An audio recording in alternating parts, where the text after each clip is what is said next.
What's up, guys, and welcome back to Moan Inc. If you happen to be new here, well then, hello.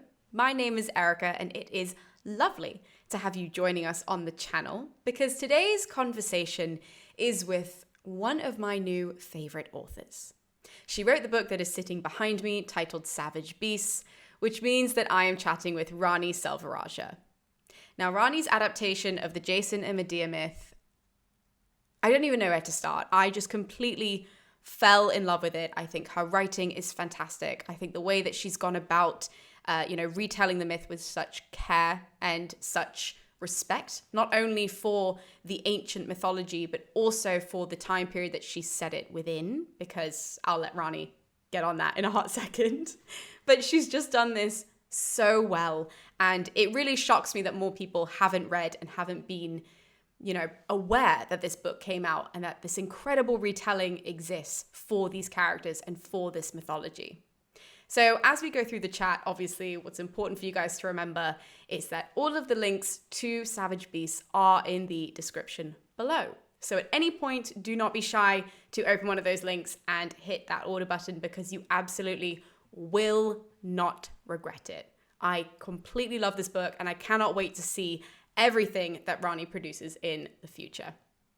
But with all that being said, we are here to talk about Savage Beasts. So Rani, before we get into, actually diving into what happens on the pages of this book, do you want to tell us just kind of an elevator pitch of what the book is about? Just for the people who maybe clicked on this video because they were really intrigued by the title, but don't know the plot of the book. Can you just open this up? Can you set the scene so that we can start off this conversation with everyone on the same playing field?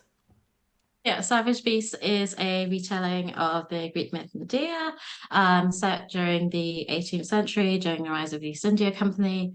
The book begins in Kolkata, which was back then known as Calcutta, and we meet Meena, who is the daughter of the Nawab, the ruler of Bengal in India, and she meets this guy called James, whose uncle is a very powerful figure in the British East India Company. They grow closer and escape Calcutta. However, their relationship becomes marred by bloodshed and betrayal upon betrayal, and she discovers what she's willing to do eventually in extreme circumstances. So I'd say it's kind of the story of Medea that we all know and love, but perhaps not in the way you know it. So before we actually dive into Savage Beasts, because I have so many questions about the book, I want to bring it back, first of all, to you as the writer, because you studied at Cambridge, which is no small feat, Rani. Like, that's a huge deal. So can you tell us about your classics journey of what led you to literally studying at like the best institute in the world for this subject? Sure. So yeah, well, I guess first off, I was very privileged and fortunate to study Latin and Greek at school. I studied Latin from beginning of secondary school, so 11, and then started Greek at the age of 14 for GCSEs. And I really benefited, I think, from having a super engaged and enthusiastic classics department at that school. Like, I think particularly from like year 9 onwards, just teachers were so like excited to kind of introduce us to this, this world, this we're the wonderful kind of ancient world had. And I was always a history nerd, like from being at school, like primary school even. And like I had a bit of an aptitude for the language in terms of Latin. So I was like, okay, with GCSE and, we had a couple of taster sessions in Greek and I was like, this sounds interesting. So, okay, I'll try that as well. And I think at GCSE is a turning point because then you're introduced to the ancient literature.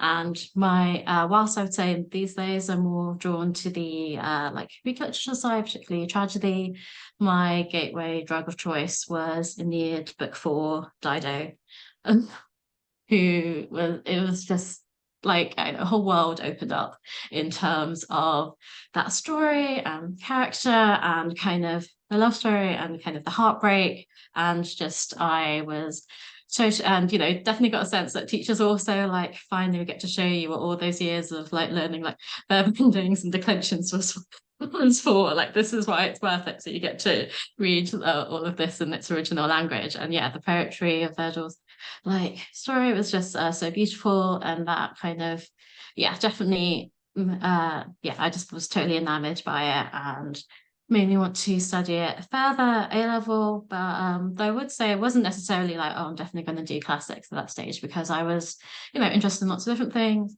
interested in literature in general. So English literature was an option. I was interested in history, and always been a very political person, so that was something that was interesting. And I think what clinched it for me with classics, and particularly I don't know about the structure of Cambridge degrees, classics degrees at other universities, but at Cambridge, like, you can, from the beginning, from like the first term, you're not only studying Latin and Greek language and literature, like you have the opportunity to study like ancient history and philosophy, philology and linguistics, art history and archaeology. So you're kind of totally immersed in as well, kind of lots of different facets of it. So you kind of study like, kind of, I felt like I could study kind of like politics and history and literature and everything and more that I could want to explore, because it's such a rich like world, the world of the ancient Mediterranean. So whilst I think ancient history will always be my first love, I think what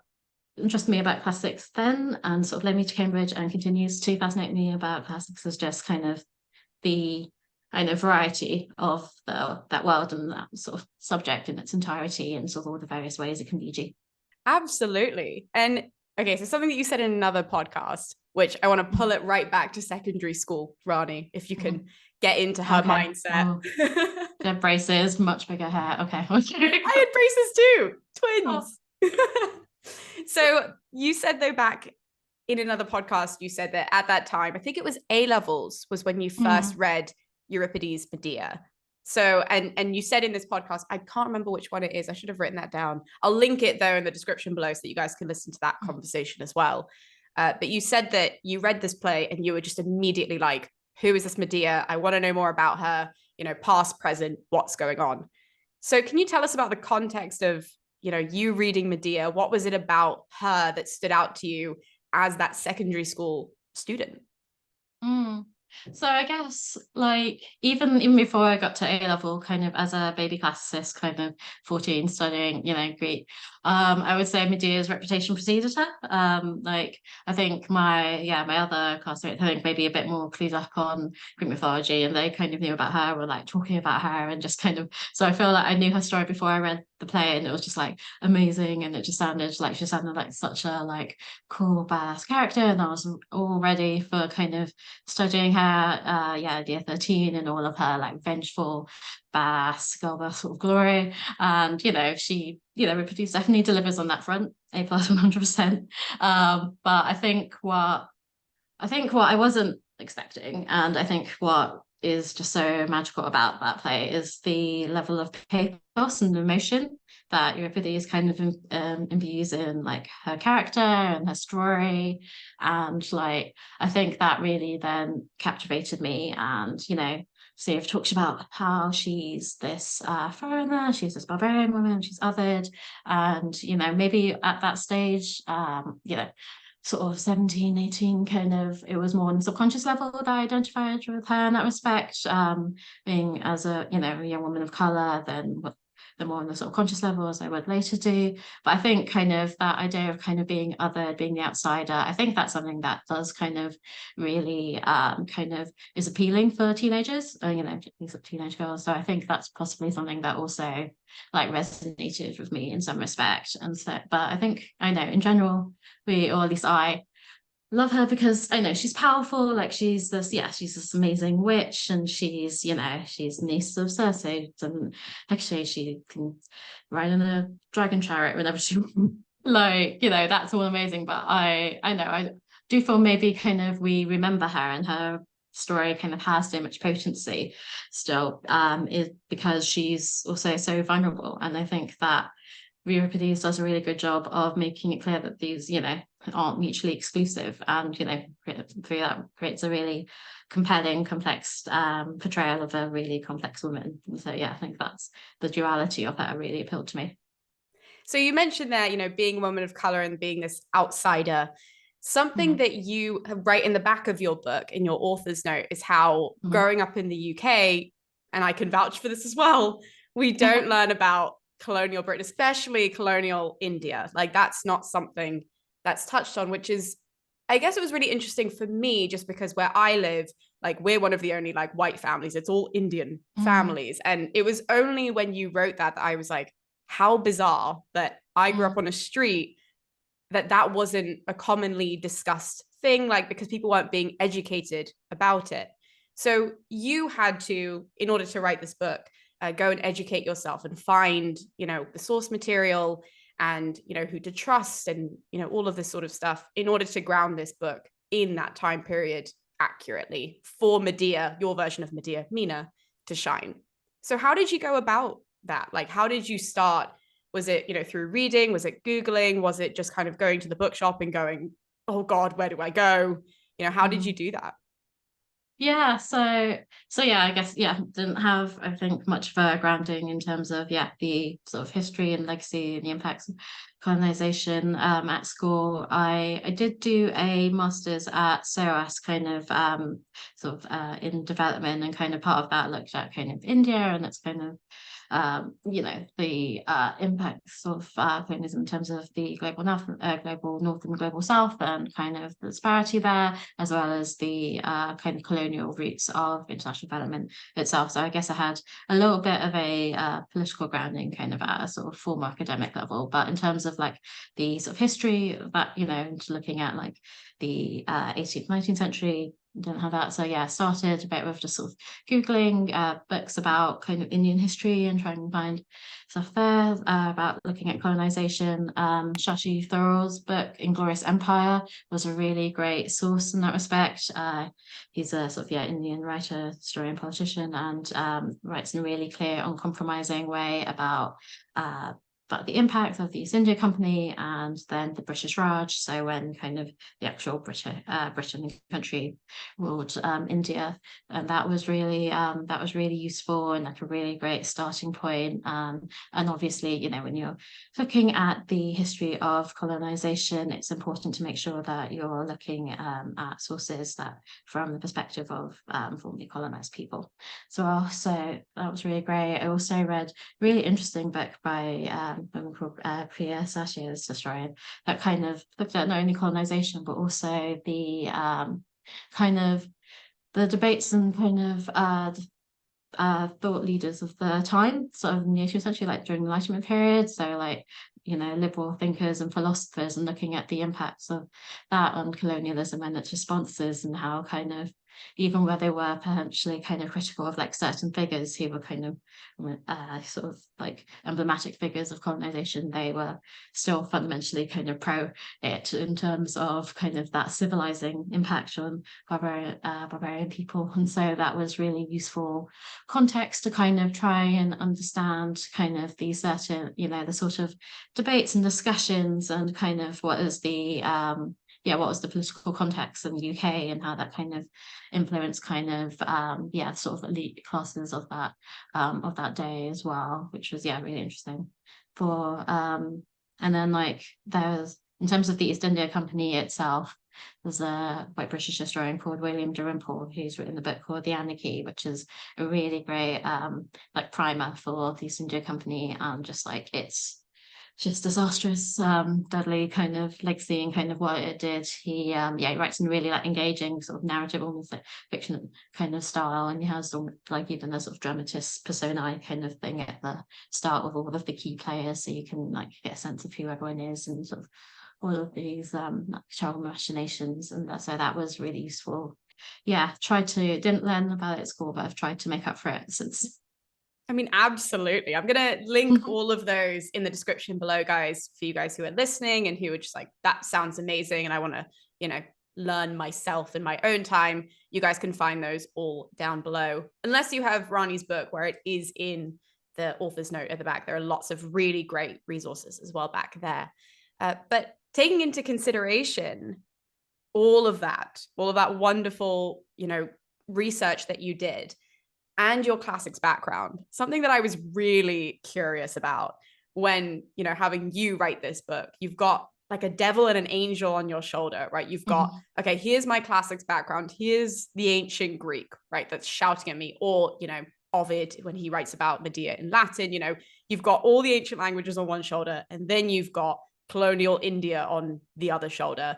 and being a woman of color yourself, being a Southeast Asian, did you ever like put too much pressure on yourself as an author? Because that is sort of, you know, the overarching, obviously, title. You're an author, you're telling a story. But with that background, was that nerve-wracking trying to squish that all into one book? Yeah, definitely. Yeah, I definitely would say that it was nerve-wracking, and there are lots of different aspects of that in terms of kind of the like fear of responsibility that come into that. So, obviously, like as a South Asian woman, kind of South Indian and Sri Lankan heritage, I want to, it is a retelling, and kind of the main characters in the kind of they are characters of invented and kind of are influenced by their mythological counterparts and have kind of some inspiration in the real world, but fundamentally kind of it's it's a work of fiction, but nonetheless kind of the colonial backdrop and the context and kind of everything, the impacts of colonialism that kind of make it in the book, like that's all based on reality, and that's stuff that has impacted a lot of people in the world, and myself included, and but it's not just my history. And so I do feel enormous weight of responsibility and pressure to try and tell that story in a way that kind of is true to kind of the story I want to tell, as well as being true to kind of kind of honors past in that respect as well. So that's definitely felt that kind of weight of responsibility.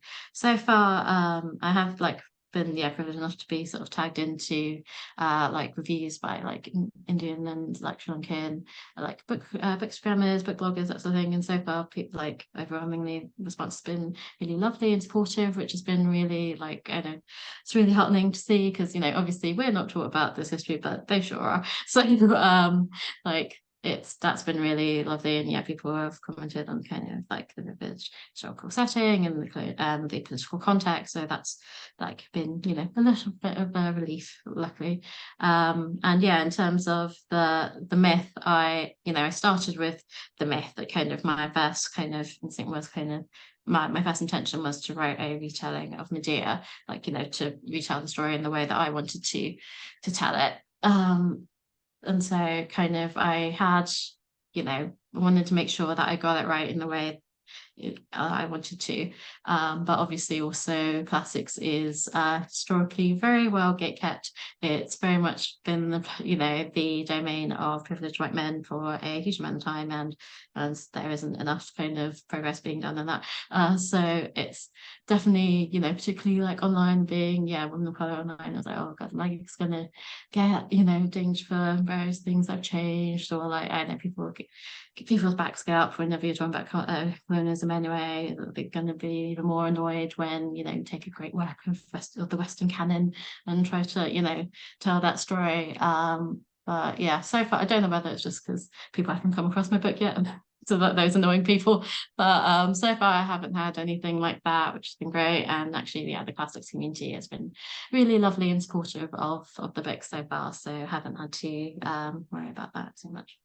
Well, I think the book is so wonderfully creative, first and foremost, and I think, I was saying this a bit off camera as well to you, and I've said this in a number of other interviews, that as somebody that has read a lot of the stuff in the ancient source material, in the ancient language, when I read these myth retellings, I know what's going to happen. So I'm reading them to be okay, I'm going to see if it checks all the boxes, and then I'll review it objectively, not oh, did I necessarily like it? It's is this objectively a good retelling? Whereas when I read creative retellings that oftentimes are done by classicists, it's people who are oh, how can I change this? What can I do? How can I update it into a different historical context, or within its own historical context? Again, off camera, we were talking about Claire Hayward, who does this wonderfully. It is, for me, rediscovering those myths. It's going back to basics for me, where I'm oh, I don't know how this is going to happen. I know this thing has to happen. But in colonial India, I don't know if this thing is going to go this way or that way in order to get to point B. Yeah.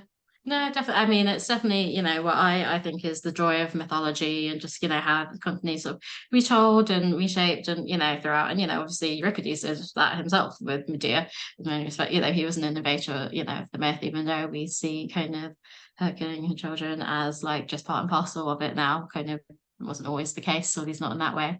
So yeah, and it's not, I wanted to, and I think also, like, obviously we are having this this sort of real sort of renaissance of retellings, as and there are lots of retellings now, which is brilliant. I'm massive fascinated nerd. I'll read all of them literally. But like, it's I think, yeah, when I was writing, I don't think we had quite had that yet. Like, it was, I'd read, I think at that point, Penelope had Song of Achilles, Home Fire. I had Circe like sitting on my shelf, desperate to be read. I was desperate to read it, but I didn't want to, because I didn't want her, because I knew it would probably have Medea in it, and I didn't want that to influence my own writing. So I kind of like waited until I finished my first draft. But like, yeah, it wasn't necessarily kind of a certain like tradition I was necessarily writing into that time, beyond kind of the wider tradition of these stories being told, throughout a century. So I just wanted to retell it kind of in my way.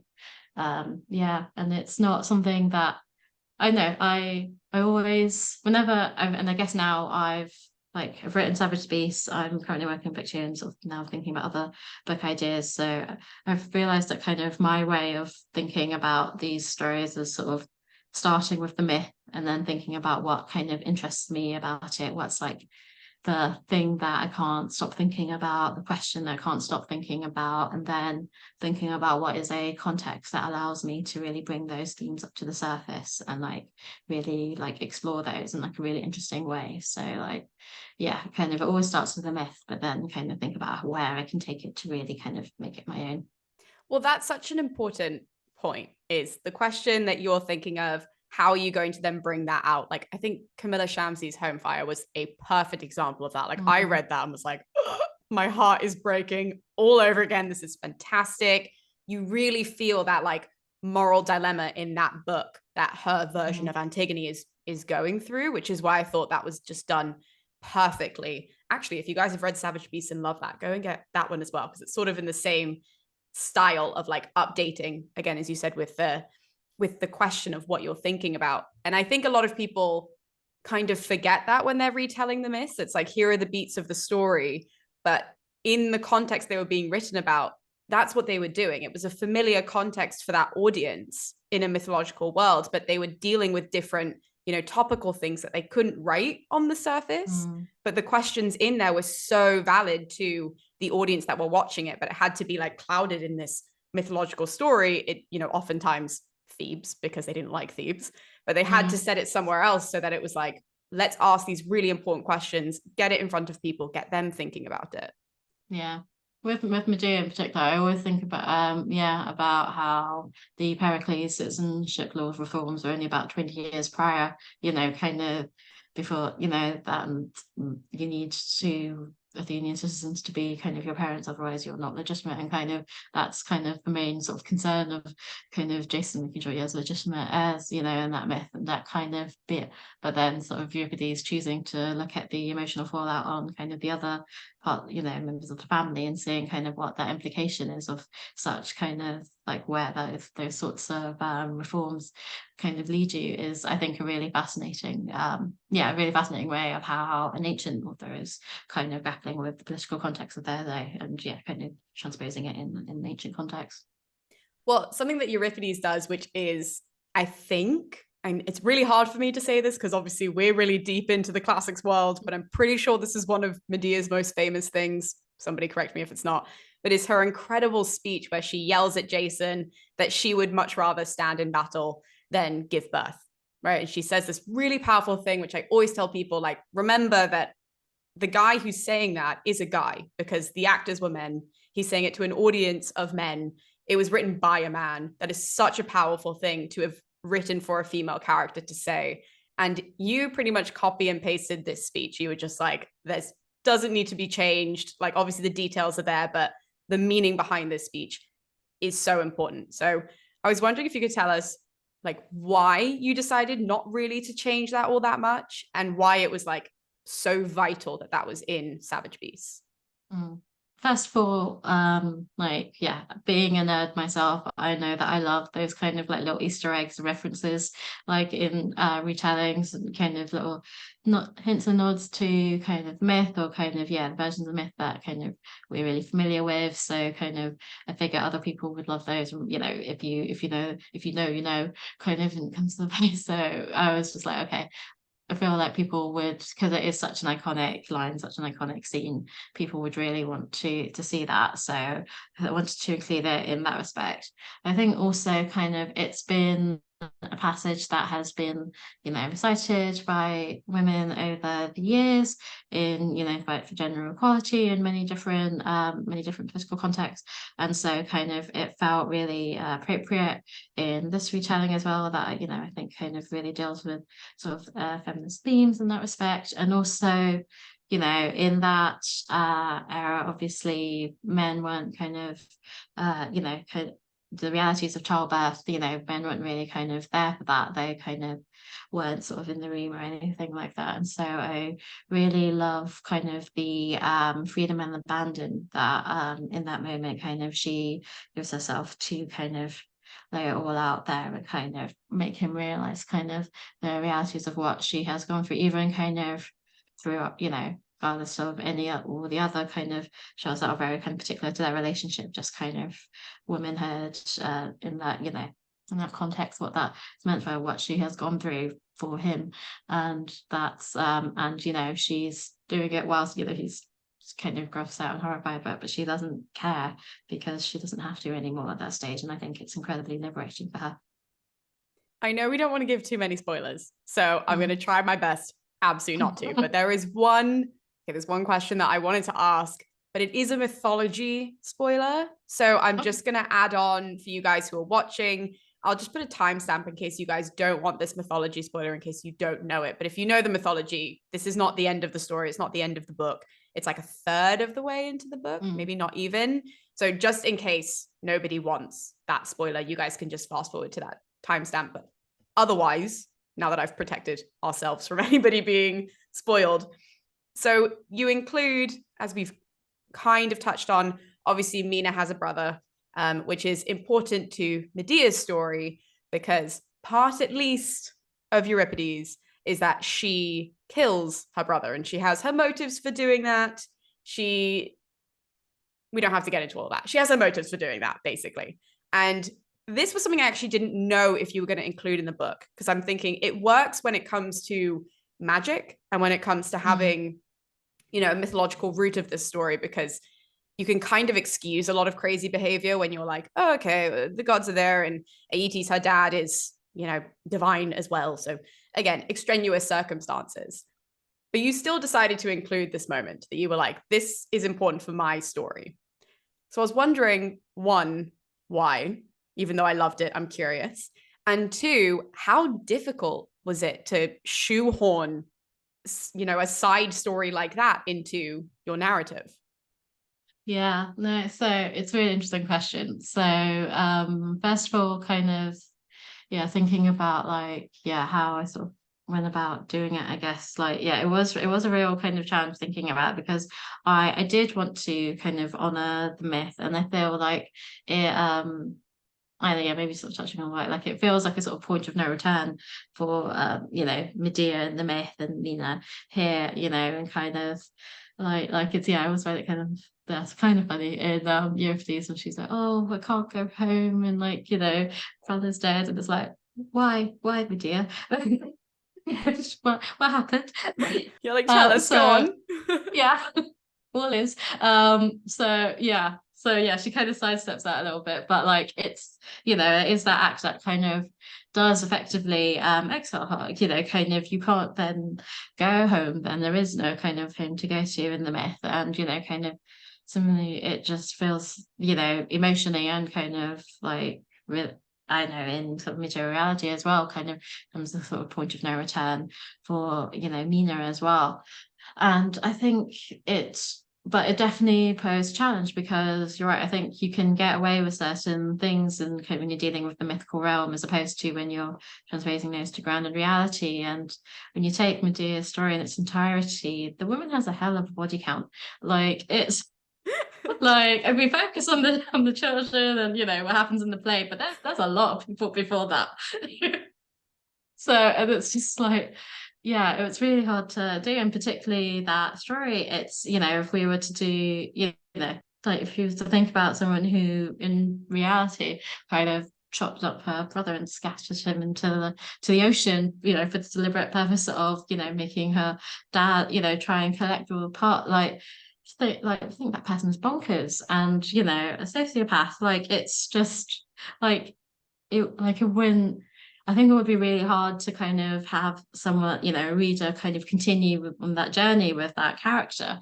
And it's particularly when it's just a third of the way in. So I guess my way of trying to honor that, like, through that myth, and kind of create that point of no return for Mina, was to then kind of, and in the way that it's not a calculated plan. It's not kind of, it wasn't sort of cold calculated act in that respect. It's she's fighting for her life, she's fighting for James's life. It's kind of, so yeah, there's an element of defense and self-defense in that respect. And it's a kind of frenzied act that, not planned, not sort of thinking, and also, but also is one that's, done by someone who has experienced years of torment and abuse at the hands of her brother, and kind of, and so that kind of, those complicated kind of the emotions kind of play into that as well. And so that's kind of how I tried to resolve all of those kind of tensions. But it it definitely was tricky, because it was, I don't want to shy away from kind of the kind of the greatness of Medea, kind of the myth, because she is someone who, I think, like, she does do a lot of things that I think we, can applaud or kind of agree with or be appalled by in various ways, and for various contexts. It's one thing when it's a myth and she's, like, descended from, gods. It's another thing when she's an actual woman living in, like, our actual world. Absolutely. And I think, the cool thing about making these stories as historical fiction is taking away that magic to really face, what the characters are doing, across the board with whatever character it is. People do this with the Trojan War as well, when they look at, like, what are the men doing on the battlefield? Like, let's actually deal with this when we take away the gods, kind of a thing. And I think that, again, it kind of goes back to what you were saying about, like, these important questions as well. Because I think with Medea, I think there are a lot of people who are fascinated by her surface level, who haven't read, the plays and the myths, which it's so hard not to be, because when you hear, like, punchy statements about Medea, you're like, whoever she is, she's my friend. Like, that is a sick, powerful individual. She speaks her mind all the time. But there are lots of complicated things that go on in her story that you do have to face when you read her, even though she is powerful in all these things.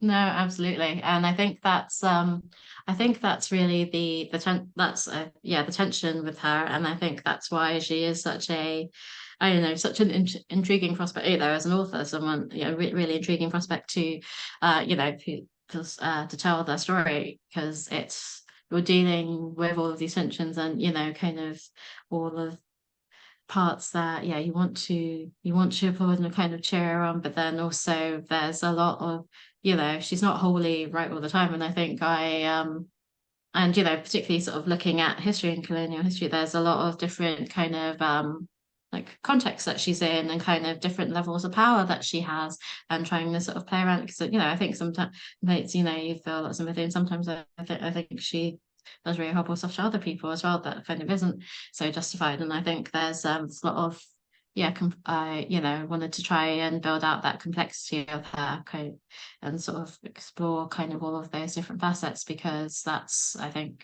that's why I love her. That's why I've always loved her, and I presume that's why most people do. Well, for all of those listeners who have been, chatting along with us.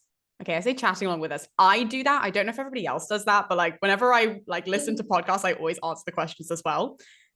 Could just be me. But anyways, people who've been listening, who might have been chatting along with us, who know Apollonius, because I'm doing a series on Apollonius, I'm breaking down Apollonius, will also know that there is a mythological element to Medea's story, that, you know, she gets infused with love by Aphrodite. So the reason why she really takes to Jason, like literally overnight, is because there's godly intervention. So she doesn't have a choice. And it makes reading, I'm going to say, her obsession with Jason a lot, you know, easier and watered down. And it makes sense because you're like, she can't help it, right? Like, it's unfortunate, but she can't help it. Again, you don't have, you know, godly elements in it. And that's quite a stark part of the story, where she does have to go from listening to her sister and listening to her family and her brother and all of this, to then just kind of switching and loving Jason and turning her back on all of them. So how did you go about that element of the story? Like, how do you hear that and go, I've got to make my audience, I'm pointing at Apollonius, but I've got to make my audience, you know, come on the journey with me and with my version of Mina in order to make her attachment to James believable?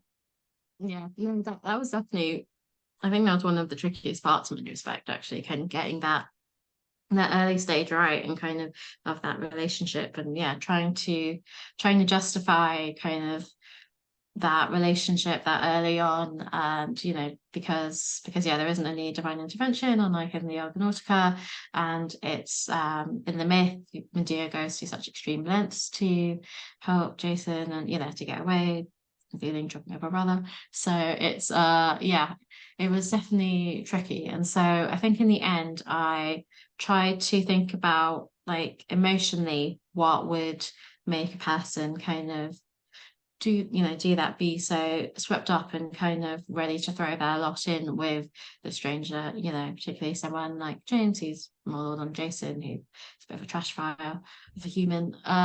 And for me, I guess I then maybe had to think about, okay, so she's, you know, a fairly young woman, she's about 17 at the beginning of the book.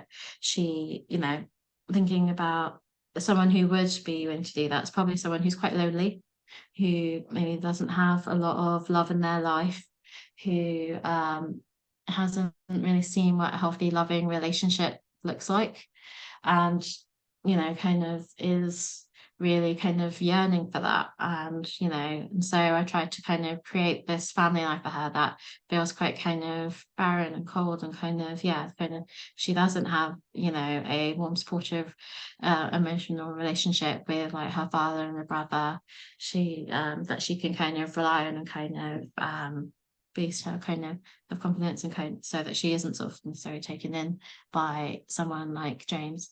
She doesn't have that. And so I think in the book, what I'm trying to do is kind of, yeah, show her, you know, finding something in relationship with James that she's not getting from her family, sort of, namely love and validation, which means that she does potentially, you know, you know, doesn't see or willfully ignore some of the red flags that kind of we might see as the reader, because she's, you know, young and naive and just kind of desperate to, you know, he's showing her kind of this affection and attention, and you know, she's kind of validating kind of parts of her that she wants sort of seen, even though we know that she shouldn't.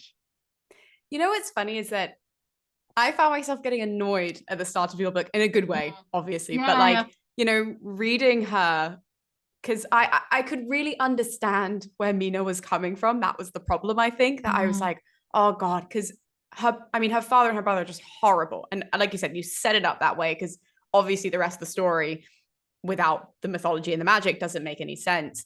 And so seeing her background, seeing what she's dealing with, seeing the environment she's in, even I liked James, because I was like, oh, look at him. He's so nice. He's the only person that's actually listening to her.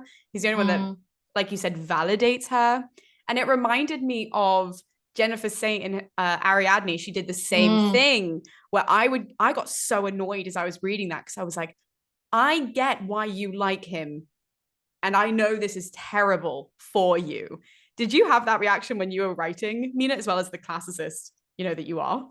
Yeah, it's really interesting. I know, yes and no. I know it's interesting. I think when you're like, or when I'm writing, I think I try to to not have a kind of external kind of like, yeah, kind of view, and try to kind of, as much as I can, which yeah, don't always able to do this, try to kind of inhabit sort of the emotional state of the characters when I'm trying to write their perspective. And so kind of trying to you know, empathize and kind of get, you know, get on the same level with me and sort of understand that. But then yeah, kind of obviously like I, you know, writing James, like I'm basically sort of putting like all of the like the worst things I hate about men kind of in and like, and so I can tell that he's terrible, even though, like she can't. And yeah, kind of it's funny you say you annoyed at the start. I've had that reaction from a lot of people. Actually, they're like, I hate it at the start. Like not you, like not the writing, just because I hate that she was like so in love with him. Like, what are you doing? Because you know what's going to happen. And so you're like screaming at this poor woman, just like, I know this is better than what you have, but believe me, it will not be better by the end of this story. And that's Yeah. which is good though. That's the frustration. That's like, you know, you want to feel things when you're reading, like you want to actually care about these characters. And I think that was the key that I realized very quickly. I cared so much about Mina. And I was like, please, please, for the love of God, stop. Like, Oh, well, that's good. Yeah, no, I wanted, and I think also it's really, I know what I wanted to do also was because, you know, obviously when we see, yeah, in the Argonautica, you see her sort of young, they're married, but like, yeah, she's kind of, yeah, obviously there's, she's made to fall in love. Like in Euripides, like she's, you know, an older woman, she's a mother of two, like she's, you know, a lot of experience by that stage. I wanted to try and sort of look at, yeah, that kind of figure that at a young stage where kind of, and sort of see her go through that journey where kind of, you know, by the end she, you know, she sees James for who he is. She absolutely kind of understands and knows, and kind of is, yeah, absolutely not going to take any of his crap any longer. But like, you know, in the beginning obviously kind of they did have that relationship. They had, you know, in the myth they had two children together, and so kind of seeing that kind of journey and trying to create that kind of character arc from that kind of innocent girl to that you know, vengeful woman was yeah, kind of something I wanted to explore as well. you know, the thing that always shocks me about Jason, and that you also did really wonderfully in your book with James, is the shock that he has when Mina reacts. Because it's like, he had been around even in the myth. Like, if you guys go read Apollonius of Rhodes, if you guys even read Euripides, it's mentioned constantly. He's seen everything that we've seen her do. So, like, he was there when she chopped up her brother. Like, all of the oddities that come with Medea, he knows exactly what he signed up for. And yet he's still surprised. And you're like, are you that dumb? Like, I'm confused. Yeah, I mean, A, yes, I think he is that dumb. But like B, I think he totally, you know, at least sort of James, I think, you know, just feels that he kind of still, you know, as a man kind of knows her and can, you know, has some element of control, and, you know, where behind anyone who tries to control Medea or Mina, I was, you know, in terms of that, it's you know, it's just kind of this kind of arrogance that which I find really, yeah, fascinating with, yeah, the original sort of Jason and also kind of James, kind of, which is not built on anything because he doesn't do anything, but he's just still like so supremely arrogant, which is just hilarious because there's no basis at all. Well, you did this really well in the book by doing a lot of like showing rather than like telling. And I think, I mean, for me at least as a reader, like all the scenes, you know, you said the word control. It almost seems like he assumes, okay, well, she's like this now, but she'll change. And like, I'll sort of form her into that. And you do that with the clothing in the book, like where, you know, he's slowly sort of saying, oh, well, you know, women wear this kind of a dress. And then she goes and she hangs out with the particular women that he likes her hanging out with. And he's like, oh, but isn't that really beautiful? And then they go to England. And the whole time, like, do not remove that sari. Do not take that thing off. I swear to God, Mina, I am going to rip this page. Yeah, no, absolutely. It was yeah, and it was really interesting to try and think about that. Yeah, those elements of like attempted control through that lens, or you know, that kind of taking an intersectional lens of kind of it being not only kind of gendered but also sort of a white supremacist kind of like control over as well, in terms of kind of molding her into you know, a proper kind of almost like English wife, as opposed to you know, the barbarian princess that she was. And yeah, try sort of that being a form of control, which and almost sort of trying to have a civilizing impact on her in some way, which, you know, obviously very much mirrors a lot of the colonial thinking of the time, and yeah, kind of very much I think plays into what's there sort of inherent in the myth as well. Okay, Rani, I do have a reply to that. However, I am also very aware of the time. And in real time, I've taken up 2 hours and 10 minutes of your time. So obviously, you guys who are watching this are not seeing that whole video because we went off on lots of digressions. But I've obviously taken up so much of your day, way more than was planned. So I'm just going to ask you the final question to kind of wrap this up, for my benefit and for yours, my benefit with editing, your benefit with your day.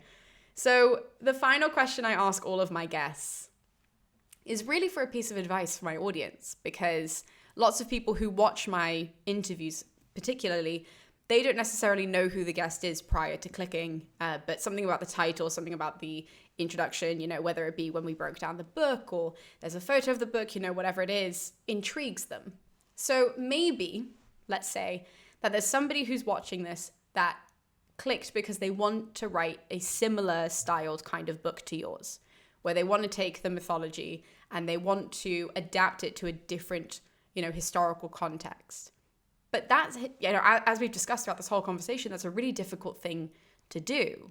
So if you could give them just one piece of advice, right? If you could give them a little tidbit that you wish you had known when you started writing Savage Beasts, you know, one thing that maybe if you had known it a little bit earlier or trusted it a little bit earlier, that would have made your whole writing process that much easier. What is that little tidbit that you can pass on to the viewers? I know, I guess the only advice I would have is just to really trust your instincts in kind of what you find really interesting, compelling about the story and how you feel like it can work in a different context. It's yeah, totally, you know, very, you know, aware of the fact that Savage Beast isn't kind of a traditional retelling. It's kind of a different prospect, and it's something that's not kind of, yeah, it's not necessarily something that people have thought about, even though it felt like so kind of obvious to me, kind of starting off of it. It's not necessarily something that people kind of immediately think of when they think of Medea's story. If a certain myth or subject kind of really speaks to you in that way, connects to you on a certain level, and kind of you can see how it allows you to tell a story that is, you know, connected to your heritage or something, you know, some part of you, something that even just a time in history that really interests you, and just, you know, you just love. But as a fan, then like I would absolutely encourage you to go for that and just kind of keep hold of kind of what is you know, important to you in the myth, and do your research into the history and try to then look in there. And often I know I found in many weird respects, kind of the deeper I went into the history, I found more ways that I felt that I could actually tie it in to the myth, and you know, that kind of gave me confidence to know that actually kind of I was around right lines and my instincts were correct in terms of how I did that. So yeah, I'd absolutely encourage people to do that. But I also would say kind of don't feel that you need to be limited, you know, limited in terms of how you retell a story. Kind of just like you need to look at, you know, a certain part of your identity and heritage and feel like, okay, well, people expect me to then have, you know, tell a story this way, to have these certain characters. Like, you know, I think publishing and society, I know, can fit us into lots of different boxes. There are lots of different ways that kind of people relate and respond to the myths and characters. So there are lots of different reasons, and not all of those are obvious. So if you want to go ahead and kind of retell it in like a slightly different way in the ancient context, that's also brilliant as well. Kind of, you know, even white British and white American authors, you know, come to these myths with kind of their own sort of cultural lens. You know, obviously white gaze is not a neutral gaze, so kind of we're all kind of coming to these in, you know, with our own sort of cultural baggage and kind of infusing kind of these myths with our perspective. So it's just about kind of doing what feels right for you and trusting your instincts. That was actually a really good piece of advice. Honestly, I don't think that's said enough. I think this idea of trusting, your instincts and going with what you think is the best move for the characters, for the story, for where you set it, all of that sort of stuff, I think is a really important and insightful note to end on. So thank you, Rani, for chatting with me for this long, because it's been a while. I hugely appreciate it, and I have enjoyed every single second of it. So obviously, thank you to all the viewers who have also watched and, joined in the conversation, who have commented down below. You guys, your engagement means the world to me. And please don't forget that you can find all of the links to Savage Beasts in the description below. So you guys can order the book from down there, as well as find all of Rani's social media so that you can keep on top of her future writing projects. So thank you guys so much for tuning in, and we'll be seeing you next time with more videos here on Moan Inc. So I'll see you guys then.